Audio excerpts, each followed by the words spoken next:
India തിരിച്ചടിക്കാൻ തന്നെ ഒരുങ്ങിക്കഴിഞ്ഞിരിക്കുകയാണ്.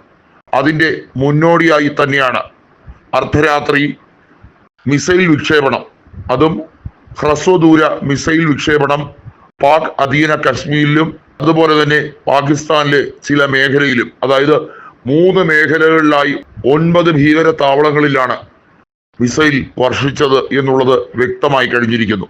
വലിയ പ്രകോപന നടപടികൾ പാകിസ്ഥാന്റെ ഭാഗത്തു നിന്നും ഉണ്ടാകും എന്നൊക്കെയാണ് അവരുടെ പ്രതിരോധ മന്ത്രിയും അവരുടെ വിദേശകാര്യ മന്ത്രിയും ഒക്കെ പറയുന്നത്. എന്നാൽ കൃത്യമായിട്ടുള്ള നീക്കങ്ങൾക്ക് വേണ്ടി ഒറ്റക്കെട്ടായി തന്നെ പ്രതിപക്ഷ ഭരണപക്ഷ വ്യത്യാസമില്ലാതെ ഒറ്റക്കെട്ടായി തന്നെ നീങ്ങാൻ തീരുമാനിച്ചിരിക്കുന്നു. അതുതന്നെയാണ് പ്രധാനമന്ത്രിയുടെ ഓഫീസിൽ ചേർന്ന യോഗത്തിൽ പ്രതിപക്ഷ നേതാവ് നേരിട്ടെത്തിയതും ചില നിർദ്ദേശങ്ങൾ മുന്നോട്ട് വെച്ചതും. ഇന്ത്യയിൽ 244ഓളം ജില്ലകളിൽ മോക്ക് ഡ്രിൽ സംഘടിപ്പിക്കുകയാണ്. ഇത് വലിയ രീതിയിലുള്ള സുരക്ഷാ സംവിധാനം ഒരുക്കുന്നതിന്റെ ഭാഗമായാണ് ഉള്ളത്. രാജ്യത്ത് സൈറനോട് കൂടിയുള്ള അതിതീവ്രമായ ഇത്തരം മോക്ക് ഡ്രിൽ 1971 ബംഗ്ലാദേശിന്റെ വിഭജനത്തിനു വേണ്ടി കൃത്യമായി ഇന്ത്യ ആവിഷ്കരിച്ച പദ്ധതിയായിരുന്നു. അന്ന് പാകിസ്ഥാനെ മുട്ടുകുത്തിച്ചുകൊണ്ട് ഇന്ത്യ നടത്തിയ വിജയകരമായ ആ യുദ്ധ മുന്നേറ്റം, അതിന്റെ ഒരു തുടരാവർത്തനം തന്നെയാണ് ലക്ഷ്യമിടുന്നത്. ഓപ്പറേഷൻ സിന്ദൂർ എന്ന് പേരിട്ട മിസൈൽ ആക്രമണം അത് ഭംഗിയായി വിജയകരമായി തന്നെയാണ് നേടിയെടുത്തത്.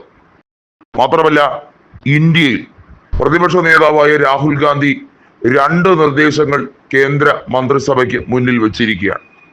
അതിലൊന്ന്, എത്രയും പെട്ടെന്ന് സൈന്യത്തിന് കൂടുതൽ കാര്യക്ഷമത ഉണ്ടാകാൻ വേണ്ടി റിക്രൂട്ട്മെന്റ് നടത്തുക എന്നുള്ളതാണ്. 2 ലക്ഷത്തോളം സൈനികരുടെ അഭാവം വലിയ തോതിൽ അതിന് പ്രശ്നങ്ങൾ ദൂരവ്യാപകമാണ്. അതുകൊണ്ട് തന്നെയാണ് GD ബക്ഷി പറഞ്ഞത് 2 ലക്ഷത്തോളം സൈനികരുടെ അധിക റിക്രൂട്ട്മെന്റ് നടത്തേണ്ടതിന്റെ അനിവാര്യത എത്രത്തോളം പ്രാധാന്യപ്പെട്ടതാണ് എന്നുള്ളത്. മാത്രമല്ല, സൈനികർക്ക് കൂടുതൽ ആനുകൂല്യങ്ങൾ നൽകേണ്ടതിന്റെ കാര്യം. അവർ ഈ രാജ്യത്തിന്റെ എല്ലാ രീതിയിലുള്ള സ്വത്തും ജീവനും സംരക്ഷിച്ചു പിടിക്കുമ്പോൾ അവർ ചെയ്യുന്ന സേവനം എന്നത് അളവറ്റതാണ്. അതിനുവേണ്ടിയുള്ള നിർദ്ദേശങ്ങൾ ആണ് കൊടുക്കുന്നത്. കോൺഗ്രസിന്റെ മന്ത്രിസഭ 2004 മുതൽ 2014 വരെ ഉണ്ടായിരുന്നപ്പോൾ പ്രതിരോധ മന്ത്രാലയത്തിന്റെ ശക്തമായിട്ടുള്ള ചില നീക്കങ്ങൾ ഉണ്ടായിരുന്നു. ഇന്ത്യയിൽ 2014 നരേന്ദ്രമോദി അധികാരത്തിൽ വന്നതിന് ശേഷം തുടരെ ഉണ്ടായ ഭീകരാക്രമണത്തിൽ ഒരു വ്യക്തമായ തിരിച്ചടി നൽകി ആധിപത്യം ഉറപ്പിക്കാൻ ശ്രമിക്കുന്നില്ല.